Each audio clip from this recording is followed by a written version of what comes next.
ನೀವು ನಿಮ್ಮ ಟಿವಿಯನ್ನು ಗೋಡೆಯಲ್ಲಿ ಹಾಕಬೇಕಂದ್ರೆ ವಾಲ್ ಮೌಂಟ್ ತಗೋಬೇಕಾಗುತ್ತೆ. ವಾಲ್ ಮೌಂಟಿಗೋಸ್ಕರ ನೀವು ಅವರಿಗೆ 400 ರೂಪಾಯಿ ಕೊಟ್ಟರೆ ಅವರು ನಿಮಗೆ ವಾಲ್ ಮೌಂಟ್ ಹಾಕ್ಕೊಡ್ತಾರೆ. ಹಾಕೋದಕ್ಕೆ ಏನು ಚಾರ್ಜಸ್. ಇದು 32 ಇಂಚಿನ ಫುಲ್ HD ಟಿ ವಿ. ಬೇರೆ ಕಂಪ್ನಿಯವರು HD ಟಿವಿಯನ್ನು ಕೊಡ್ತಾರೆ. TCL ಕಂಪ್ನಿಯವರು ಈ ರೇಟಿಗೆ ಫುಲ್ HD ಟಿ ವಿ ಕೊಟ್ಟಿದ್ದಾರೆ. ಇದನ್ನು ನಾನು ಪರ್ಚೇಸ್ ಮಾಡಿದ್ದು ಕ್ರೋಮಾದಲ್ಲಿ, ಏಕೆಂದರೆ ಕ್ರೋಮಾದಲ್ಲಿ ನಮಗೆ ಸ್ವಲ್ಪ ಆಫರ್ ಇತ್ತು. ಈ ಟಿ ವಿಯನ್ನು ನಾನು ಪರ್ಚೇಸ್ ಮಾಡಿದ್ದು 11,500 ರೂಪಾಯಿಗೆ. ಒಂದು ಒಳ್ಳೆಯ ರೇಟಲ್ಲಿ ಇದು ಫುಲ್ HD ಟಿ ವಿ ನನಗೆ ಸಿಕ್ಕಿದೆ. ಈ ಟಿ ವಿಯ ಬೈಯಿಂಗ್ ಲಿಂಕನ್ನು ಡಿಸ್ಕ್ರಿಪ್ಷನಲ್ಲಿ ಹಾಕಿರ್ತೀನಿ, ಅಲ್ಲೋಗಿ ನೀವು ಬೈ ಮಾಡ್ಬೋದು.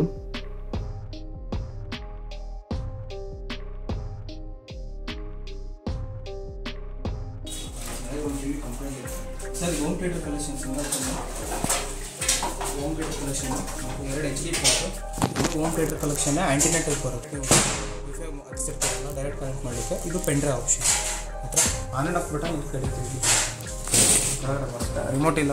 ಈ ಟಿ ವಿಯನ್ನು ನೀವು ಆರ್ಡ್ರ್ ಮಾಡಿದರೆ ನಿಮಗೆ 2 ದಿವಸ ಆಮೇಲೆ ಈ ಟಿ ವಿ ಬರುತ್ತೆ. ಟಿ ವಿ ಬಂದಾಗ ಆ ಬಾಕ್ಸ್ನಲ್ಲಿ ಟಿ ವಿ ಇದೆಯಾ ಇಲ್ಲ ಅಂತ ನೀವು ನೋಡಬೇಕು. ಆ ನಂತರ ನೀವು ಯಾವ ಕಂಪ್ನಿಯ ಟಿ ವಿ ಪರ್ಚೇಸ್ ಮಾಡಿದ್ದೀರಿ ಆ ಟಿ ವಿಯ ಮೆಂಬರ್ ಅವರು ಬಂದು ನಿಮ್ಮ ಟಿ ವಿಯನ್ನು ಇನ್ಸ್ಟಾಲೇಷನ್ ಮಾಡಿಕೊಡ್ತಾರೆ. ನಿಮಗೆ ಇನ್ಸ್ಟಾಲೇಷನ್ನು ಫ್ರೀ ಆಗಿರುತ್ತೆ. ನಿಮ್ಮ ಟಿ ವಿಯನ್ನು ನೀವು ಗೋಡೆಯಲ್ಲಿ ಹಾಕಬೇಕಾದ್ರೆ ನೀವು ವಾಲ್ ಮೌಂಟ್ ತಗೋಬೇಕು. ಆ ವಾಲ್ ಮೌಂಟಿಗೋಸ್ಕರ 400 ರೂಪಾಯಿ ಆಗುತ್ತೆ. ಆ 400 ರೂಪಾಯಿ ಕೊಟ್ಟು ನೀವು ವಾಲ್ ಮೌಂಟ್ ತೊಗೊಂಡ್ರೆ ಇವರೇ ನಿಮಗೆ ಹಾಕ್ಕೊಡ್ತಾರೆ. ಅದು ಫ್ರೀಯಾಗಿ ಹಾಕ್ಕೊಡ್ತಾರೆ. ಅದಕ್ಕೋಸ್ಕರ ನೀವು ಎಕ್ಸ್ಟ್ರಾ ಪೇಮೆಂಟ್ ಮಾಡೋಂಗಿಲ್ಲ. ನನಗೆ ವಾಲ್ ಮೌಂಟ್ ಬೇಡ ಇತ್ತು, ಅದಕ್ಕೋಸ್ಕರ ನಾನು ಟೇಬಲ್ನಲ್ಲಿ ಇಕ್ಕಿದ್ದೇನೆ. ಆಮೇಲೆ ಅವರು ನಿಮಗೆ ಅದನ್ನು ಇನ್ಸ್ಟಾಲೇಷನ್ ಮಾಡಿ ಅದನ್ನು ಹೆಂಗೆ ಯೂಸ್ ಮಾಡಬೇಕಂತ ಹೇಳ್ಕೊಡ್ತಾರೆ. ಈ ವಿಡಿಯೋದಲ್ಲಿ ನೀವು ನೋಡಿ. ನಿಮಗೆ ಡೈರೆಕ್ಟಾಗಿ ಚಾನಲ್ ಬರೋಲ್ಲ, ಅವಾಗ ಇಲ್ಲಿ ಇನ್ಪುಟ್ಸ್ ಅಂತ ಇರುತ್ತೆ. ಈ ಇನ್ಪುಟ್ಸ್ ಹತ್ರ ಓಕೆ ಬಟನ್ ಪ್ರೆಸ್ ಮಾಡ್ತಿದ್ದಂಗೆ ನಿಮಗೆ ಬರೋದು sir HDMI 1, HDMI 2, HDMI 1, HDMI 2 AV collection media player. ಇದು ಬಂದುಬಿಟ್ಟು ನಾರ್ಮಲ್ ನಿಮಗೆ 2 ಬಂದುಬಿಟ್ಟು HD ಚಾನಲ್ಗೆ, 3 ಪಿನ್ ಬಂದುಬಿಟ್ಟು ನಾರ್ಮಲ್ ಚಾನಲ್ಲು, ಮೀಡಿಯಾ ಪ್ಲೇಯರ್ ಬಂದುಬಿಟ್ಟು ಪೆನ್ಡ್ರೈವ್ ಆಪ್ಷನ್. ಅಲ್ಲಿ ಬಂದುಬಿಟ್ಟು ಓಕೆ ಬಟನ್ ಪ್ರೆಸ್ ಮಾಡಿದ್ರೆ ಮಾತ್ರ ನಿಮಗೆ ಚಾನಲ್ ಅಪ್ಲೈ ಆಗುತ್ತೆ. ನೀವು ನೆಕ್ಸ್ಟ್ ಈ ಮೊಬೈಲ್ ಹಾಟ್ಸ್ಪಾಟ್ ಕನೆಕ್ಟ್ ಮಾಡಬೇಕಂದ್ರೆ ಇಲ್ಲಿ ಹೋಮ್ ಪೇಜ್ ಅಂತ ಇರುತ್ತೆ. ಮತ್ತು ಈ ಹೋಮ್ ಪೇಜ್ ಮೇಲೆ ಪ್ರೆಸ್ ಮಾಡ್ತಿದ್ದಂಗೆ ಸ್ಟಾರ್ಟಿಂಗ್ ಹೋಮ್ ಪೇಜ್ ಬರುತ್ತೆ. ಲಾಸ್ಟ್ ಬಂದುಬಿಟ್ಟು ಸೆಟ್ಟಿಂಗ್ಸ್ ಅಂತ ಇರುತ್ತೆ. ಅಲ್ಲಿ ಕೆಳಗಡೆ ಬಂದರೆ ನೆಟ್ವರ್ಕ್ ಕಲೆಕ್ಷನ್ ವೈಫೈ ಅಂತ ಇರುತ್ತೆ. ಅಲ್ಲಿ ಕ್ಲಿಕ್ ಮಾಡ್ತಿದ್ದಂಗೆ ನೀವು ಮೊಬೈಲ್ ಹಾಟ್ಸ್ಪಾಟ್ ಆನ್ ಮಾಡಿರ್ತೀರಲ್ಲ, ಕನೆಕ್ಟೆಡ್ ಅಂತ ತೋರಿಸ್ಬಿಡುತ್ತೆ. ನೆಕ್ಸ್ಟ್ ಬೇರೆ ಫೋನ್ ಏನಾಗುತ್ತೆ ಆಟೋಮೆಟಿಕ್ ಕನೆಕ್ಟ್ ಆಗುತ್ತೆ.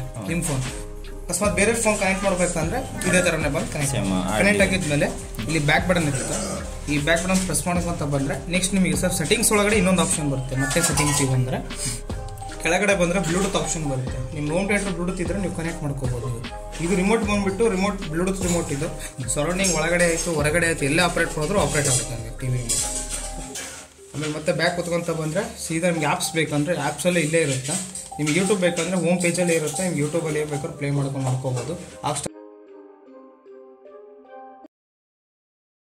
ಈ ಟಿ ವಿಯಲ್ಲಿ ನಿಮಗೆ ಪಿಕ್ಚರ್ಸ್ ಚೆನ್ನಾಗಿ ಕಾಣುತ್ತೆ ಮತ್ತು ಕಲರ್ಸ್ ಚೆನ್ನಾಗಿ ಕಾಣುತ್ತೆ, ಏಕೆಂದರೆ ಇದರಲ್ಲಿ ಫುಲ್ HD ವಿಡಿಯೋಸ್ ಪ್ಲೇ ಮಾಡ್ಬೋದು ಮತ್ತು HDR10 ಇದರಲ್ಲಿ ಸಪೋರ್ಟ್ ಆಗುತ್ತೆ. ಅಮೆಜಾನ್ ಮತ್ತು ನೆಟ್ಫ್ಲಿಕ್ಸ್ ಮತ್ತು ಯೂಟ್ಯೂಬ್ನಲ್ಲಿ ನೀವು HDR10 ವಿಡಿಯೋನ ನೋಡ್ಬೋದು.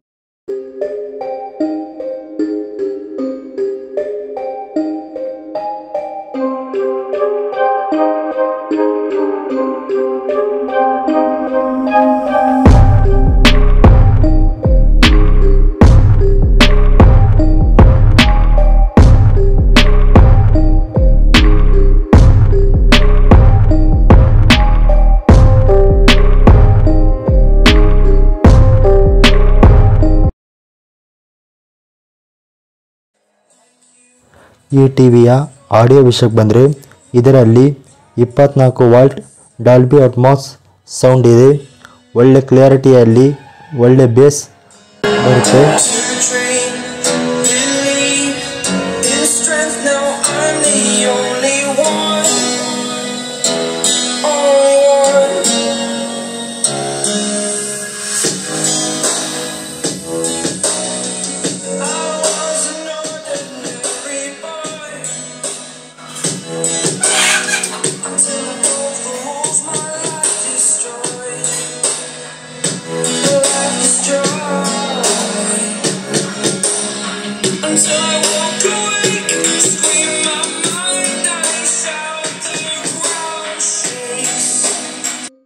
ಈ ವಿಡಿಯೋ ನಿಮಗೆ ಇಷ್ಟ ಆದಲ್ಲಿ ಲೈಕ್, ಶೇರ್ ಆ್ಯಂಡ್ ಕಮೆಂಟ್ ಮಾಡಿ ಮತ್ತು ಇದೇ ಥರದ ವಿಡಿಯೋ ಬೇಕಾದಲ್ಲಿ ನನ್ನ ಚಾನಲನ್ನು ಸಬ್ಸ್ಕ್ರೈಬ್ ಮಾಡ್ಕೊಳ್ಳಿ ಫ್ರೆಂಡ್ಸ್. ಧನ್ಯವಾದಗಳು ಫ್ರೆಂಡ್ಸ್.